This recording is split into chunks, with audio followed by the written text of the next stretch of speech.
హిరణ్యకశిపుడి యొక్క మునిమనవడైన బలి చక్రవర్తిని రాక్షస రాజ పదవికి ఎంపిక చేయాలి అనే నిర్ణయానికి వచ్చారు. అతడి కంటే పైతరం వారు ఉన్నప్పటికీ హిరణ్యకశిపుడి యొక్క అద్భుత గుణాలన్నింటినీ పుణికిపుచ్చుకున్నవాడు బలి చక్రవర్తి మాత్రమే అని వాళ్ళంతా ఏకగ్రీవంగా నిర్ణయించేశారు. వెనువెంటనే వారంతా కలిసి బలి చక్రవర్తిని రాక్షసేంద్ర పదవిలో కూర్చోబెట్టి అప్పటికప్పుడే పట్టాభిషేకం చేశారు.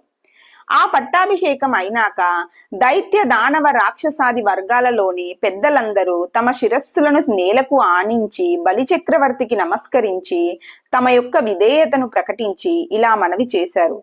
ప్రభు బలిదానవేంద్ర, నిన్న మొన్నటి వరకు త్రిలోక సామ్రాజ్యం అంతా మీ ముత్తాత గారి ఆధీనంలో ఉండేదని మీకు తెలుసు. మబ్బుల్లేని పిడుగులాగా నరసింహ స్వరూపుడెవడో ఊడిపడి ఆ